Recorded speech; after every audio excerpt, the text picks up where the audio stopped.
One of the most anticipated horror movies is heading our way this year in the new film adaptation of Stephen King's It, which will see young actor Bill Skarsgård taking over the role of Pennywise. We recently got our first glimpse of Skarsgård in the brand new designed makeup.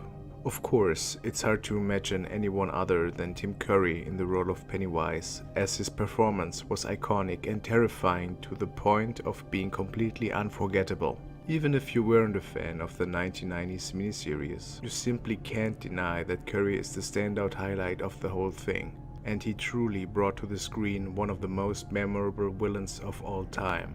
It was makeup artist Bart J. Mixon who designed the Pennywise makeup for Curry, and today I want to share with you a few pieces of concept art that have mostly gone unseen over the years. In addition to a concept drawing whipped up by Mixon in the early stages of the production, we will also take a look at a rare behind-the-scenes shot of Curry, testing out one of Mixon's early makeup designs, along with a few busts that showcase other potential designs that were ultimately unused. But first, some words of Mixon himself.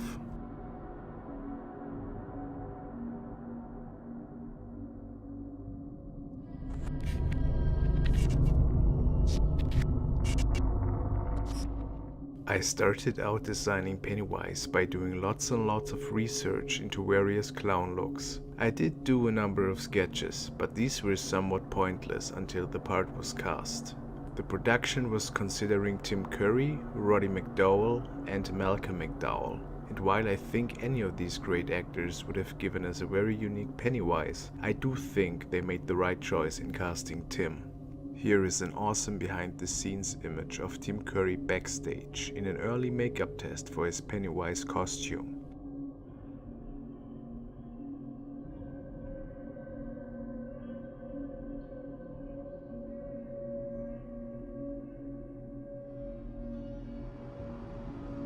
Note the thick blue eyeshadow.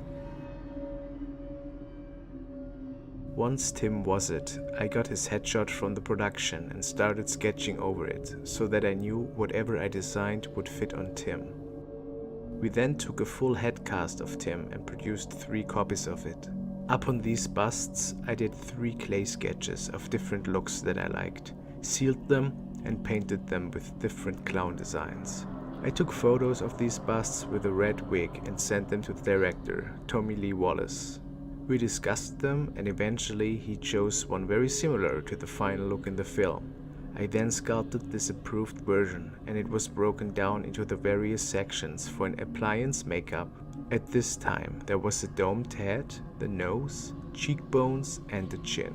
I had a wig made and we tested this makeup on Tim. Tim wanted to wear as little prosthetics as possible, so we tested 2 looks for Pennywise. The first was just the nose and headpiece and a paint scheme that Tim contributed some ideas to. Since I was using PAX paint as a base and not traditional clown white makeup, I was able to glue the cheeks and chin over this for our second test. The paint this time was closer to what I had originally intended, but in the end the lighter makeup was chosen and the paint was modified to what it was in the film. Of course, this look was chosen after I sculpted the battery acid look for Pennywise, so that stage does have the facial features of my original design.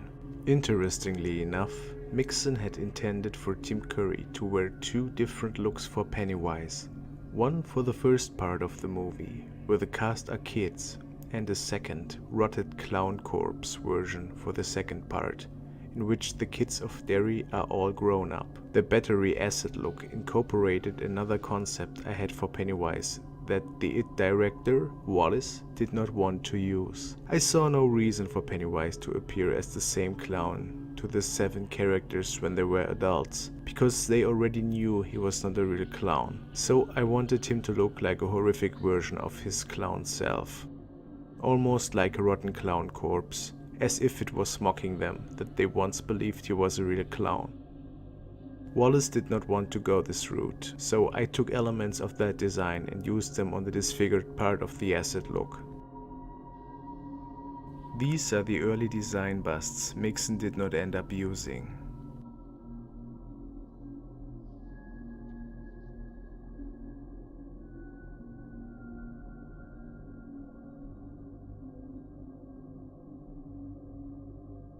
Thank you guys for watching. Please subscribe to my channel and leave a like.